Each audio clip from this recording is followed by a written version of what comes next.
13, and it's the incident, so to speak, or the account of Jesus and the Samaritan woman, sometimes known as the woman at the well, known by a number of different monikers or names.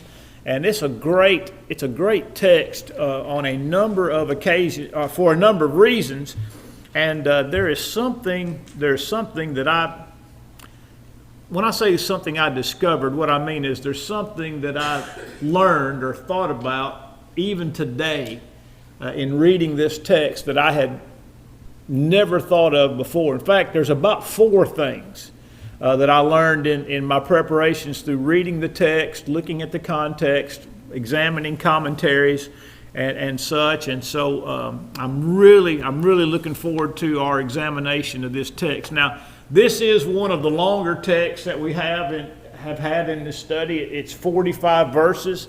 I'm not going to take the time to read all 45 verses, just for the sake of time. That's something that we should have done before we got here this morning anyway. And so with regard to the matter of the woman, this woman at the well, in verse number 4 it says, as Jesus is departing from Judea and making his way to Galilee, departing from Judea, leaving Judea and departing to Galilee. Now you remember, Judea is the area, if you look at your Bible map, you probably have a map in the back of the Bible during Jesus, or the Holy Land during Jesus' time, or New Testament times. And Judea is the area where Jerusalem and Bethany and much of the Jews lived there. Galilee is in the far northern region of what we would know or commonly referred to as the Holy Land, and it was the area surrounding the Sea of Galilee. Judah was close to the Dead Sea. Galilee was Galilee was near what we call the Sea of Galilee. Capernaum and the land of the Gadarenes, and I haven't looked at far enough ahead, but we'll probably move into the next lesson or close to Jesus dealing with the demon-possessed man, Legion, in the land of the Gadarenes, which was on the east side of the Sea of Galilee. And then of course, in between Judah and Galilee is Samaria. And we've talked at length about the Jews and their attitudes towards the Samaritans. And as best I can tell, that many times the Jews would go out of their way not to go through Samaria. That if they were in Judah and they wanted to go to Galilee, through Samaria is the straightest course. I mean, it's a straight shot north. But many times they would go to the east and circumvent Samaria. I think it's around Trachonitis, and maybe if they were far enough south in the land of the Edomians or Edom, and they would go around the east side of the Sea of Galilee to avoid going through Samaria. That's how much they hated Samaritans. That they would rather lengthen their journey by a number of days, and go through the land of the Gentiles than take a straight shot and go through Samaria. Now that just doesn't make any sense to me whatsoever. They hated the Samaritans because Samaritans were half Jews. Samaritans, the area or the land of Samaria was the land of what is known as Israel after the division of the kingdom. It was the 10 northern tribes, and Dan, Bethel, Samaria, and Samaria was the capital of the northern 10 tribes of Israel. Then once, about 150 years before the Babylonian captivity, by the way, Israel never had a king who followed the Lord. Never. If you're familiar with your Old Testament text, when you're reading in the book of, for example, you're reading in the book of 1st and 2nd Kings, and you start reading and you read about, and so became, in the year in the 5th year of King Jehoahaz, so became king in Judah. All right, and then it might say, well, in the year of, in the 6th year of, I'm just making these up, all right? In the 6th year of Jehoshaphat of Judah, Jeroboam II became, or they called him Jeroboam, but he's actually Jeroboam II. Jeroboam became king in Israel. And so, and every time a king is introduced in 1st and 2nd Kings, whether he be a king in Judah, or a king in Israel, what would it say? It would say one of two things about that man. What would it say?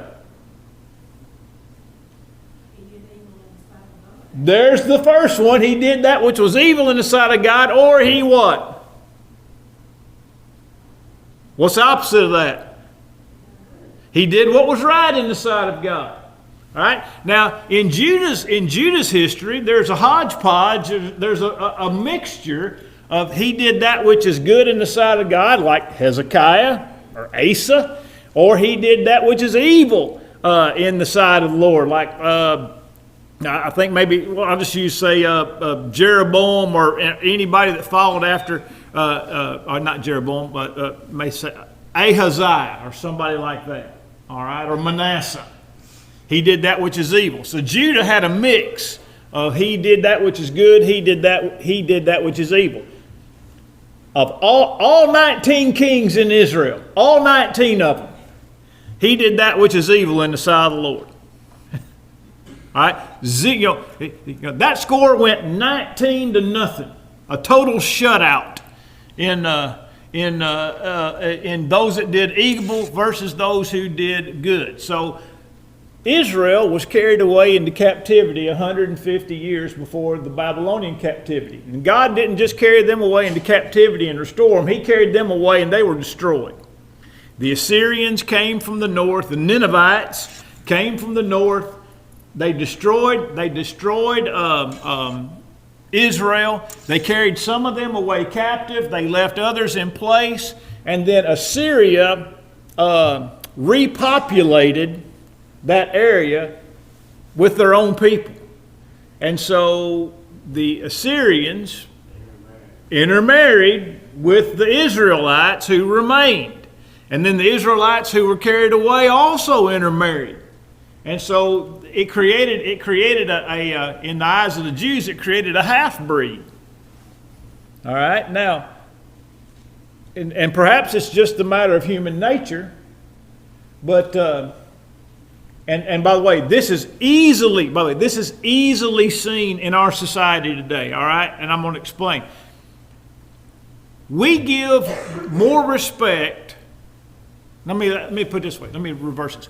We give less respect to people who hold half of the things to which we hold than we do to people who reject all the things that we hold. You know what I mean by that? Let's say there are 10 things that we hold to be true and right. Okay? And if somebody holds 5 of them, we give him less respect than somebody who holds 0. I mean, look at the current political climate. All right, I'll just use what's the lady that was the representative from Hawaii that left the Democratic Party? Wasn't Gabby Gifford. Tulsi Gabbard. All right. Tulsi Gabbard left the Democratic Party, all right? She still believes about 90% of the things that she believed when she was a Democrat. But among Democrats, what is she right now? She is a pariah. She is a persona non grata. Even though she still believes 90% of the things she believed when she was a Democrat, because she has apostatized. She's a traitor. That's right. She's a traitor. And by the way, that's just the easiest one for me to remember because it works both ways. I mean, it works on the GOP side too. Somebody gets out of line. They're done. You're dead to me. Right? And yet You might see somebody that's a hardcore on the right sitting down eating dinner with somebody hardcore on the left. Now, I'm not saying there's anything wrong with that. I think it's a good thing for people that don't agree to be able to get together and whatnot. But the whole idea is if you here's 10 things you got to believe, and if you only believe 9 of them, you're out. You're out. But we'll still hold hands with somebody who believes 0 of them. Well, and I only give that as examples to show how we think sometimes. Well, to the Jew, what the Israelites had done was unforgivable. It was unforgivable. They'd intermarried.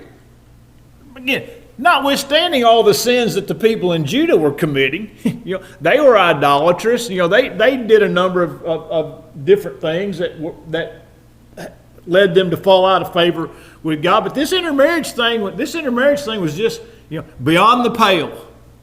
It was beyond the pale. That was unforgivable. All right, and so that's why they hated him so much.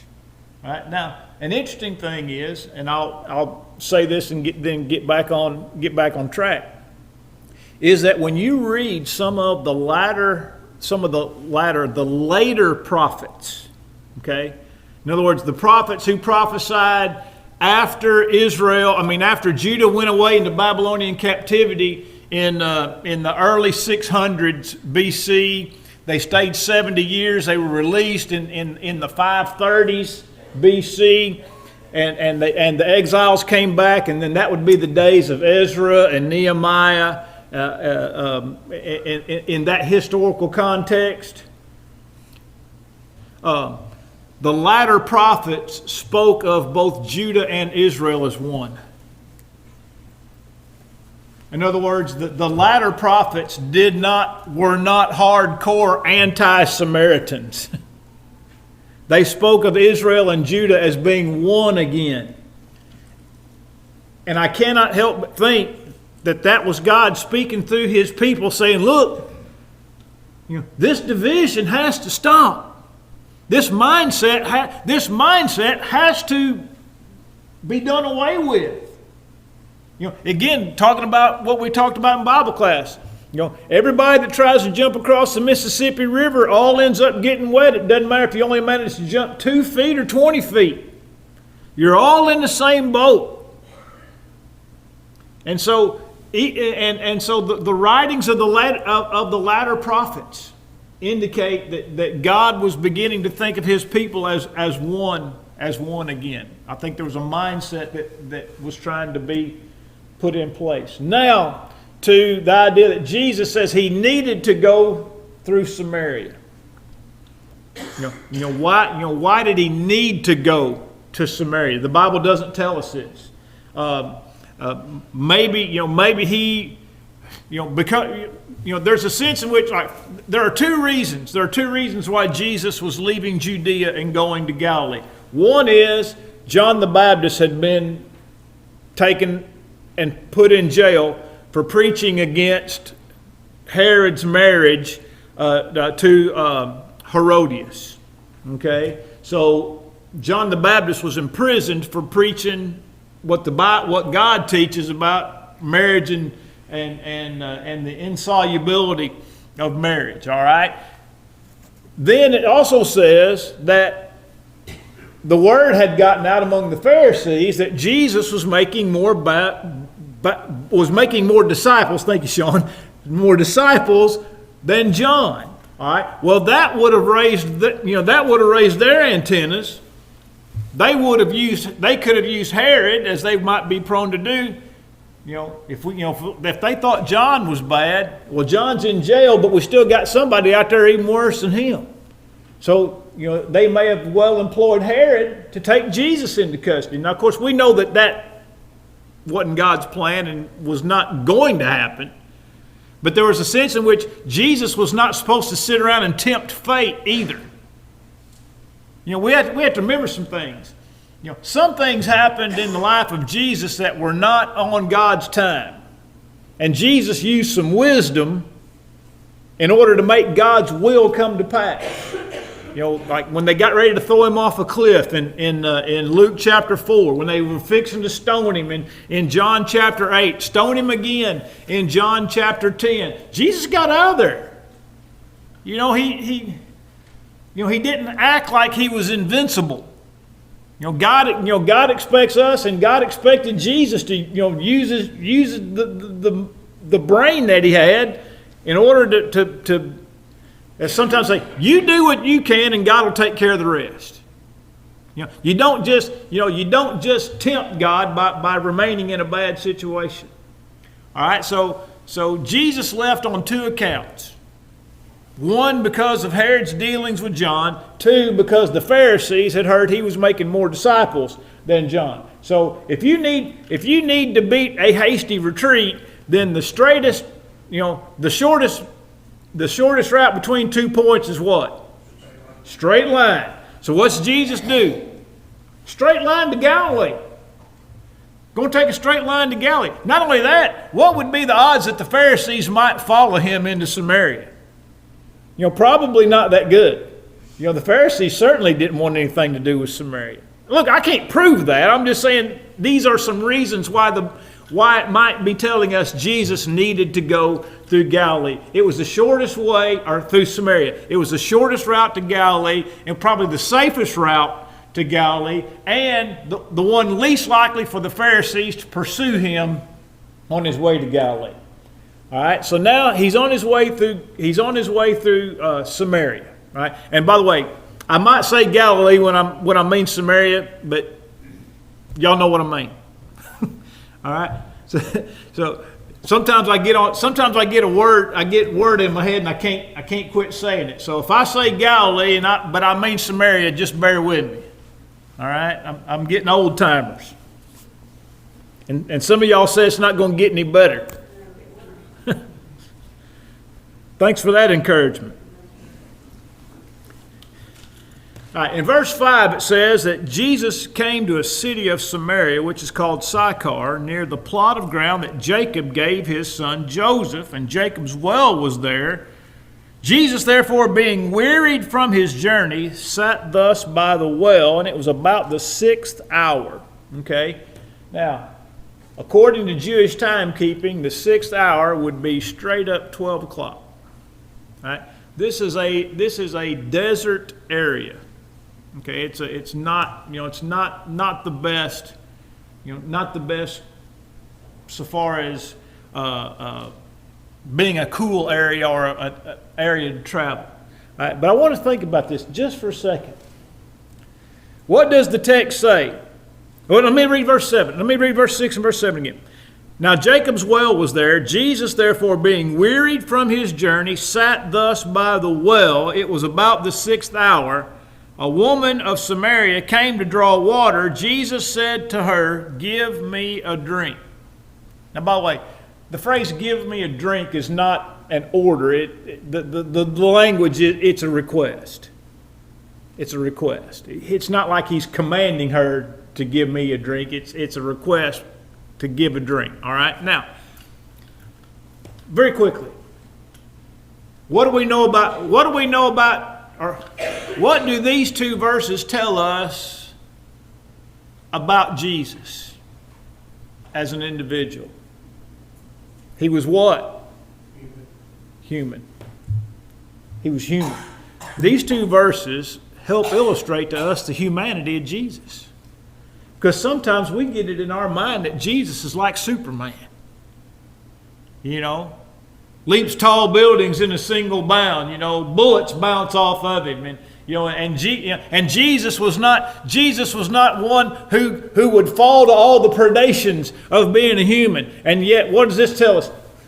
He was hot, he was tired, and he was thirsty. He was hot, he was tired, he was thirsty. And by the way, and it was only 12 o'clock.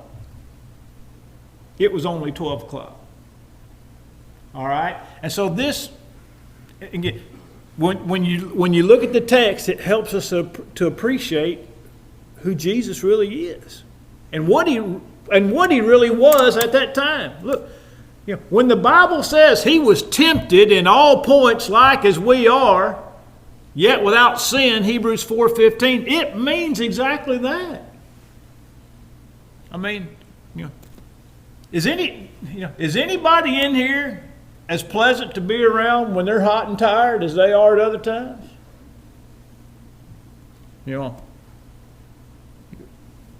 Anybody in here ever get hangry? Right? You get hangry? Not angry, hangry with an H in front of it. Zach, you ever get hangry? Right? So if you're hot and you're tired and you're hangry, because by the way, the Bible doesn't say that he was hungry, but the Bible does say the disciples had gone to town to get food. So he is hot, he was tired, he was thirsty, he was hungry, and he still had a long way to go.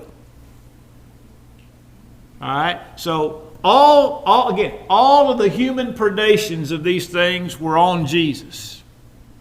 And yet he still never sinned.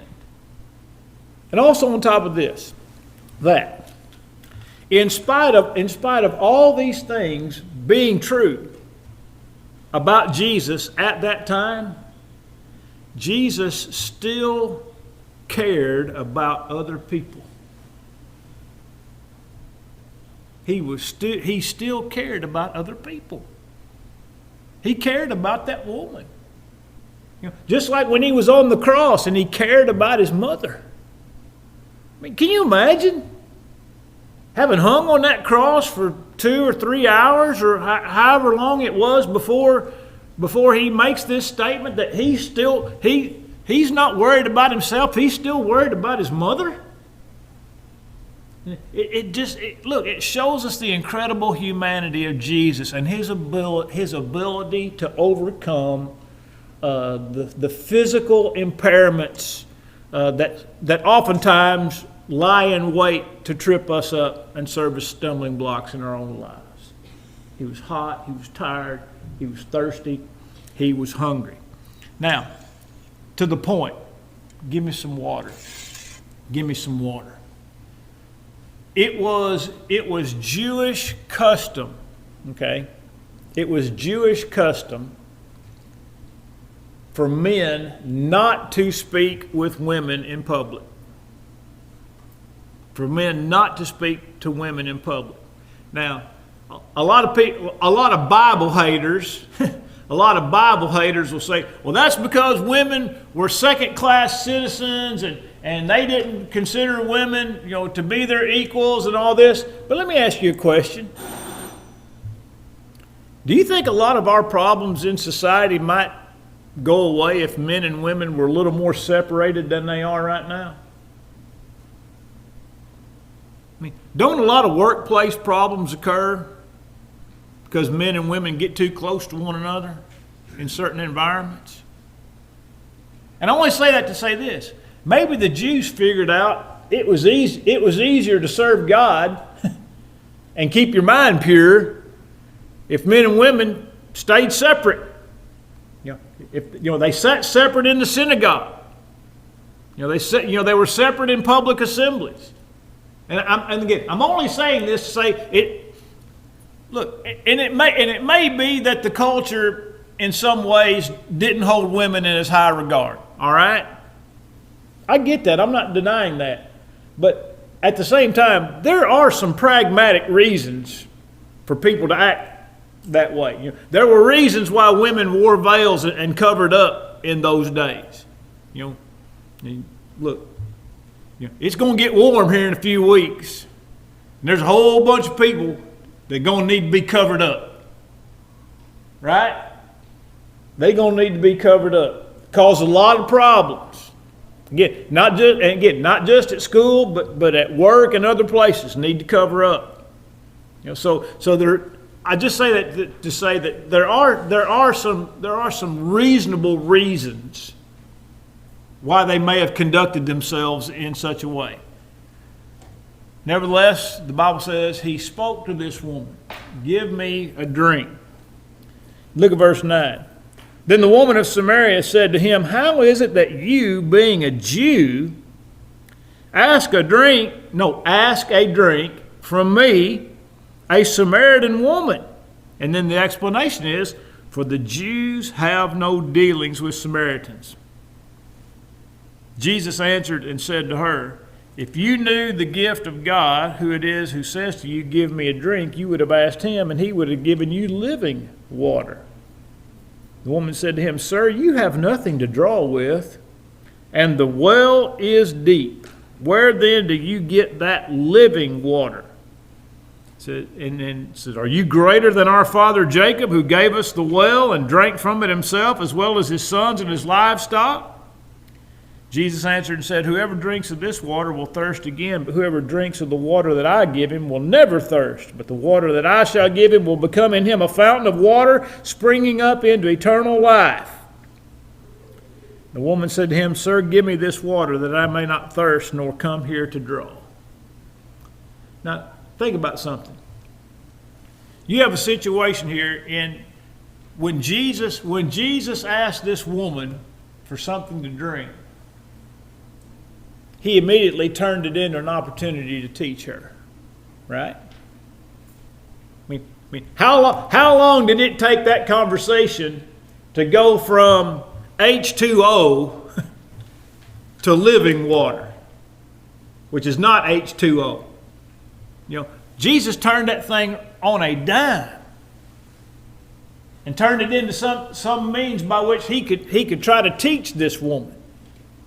All right? Now, some of this, and by the way, this is purely coincident because I never know where I'm going to be in this lesson when I'm preparing my sermons, and especially this series I've started. But we're going to talk a little bit more about turning mundane situations into opportunities to teach people. Jesus shows us a great example of how to turn by the way, mundane just means something that happens all the time. This is something that happens all the time. In that day and time, going to the well to get some water to drink was just something that happened every day. Wasn't anything special. All right, so Jesus turns this into an opportunity to talk to this woman, ultimately about her soul. Let's see. We haven't had a bell yet, have we? We have had one? All right, I'm stopping right there, because the next 2 or 3 things I want to mention are too long to get started.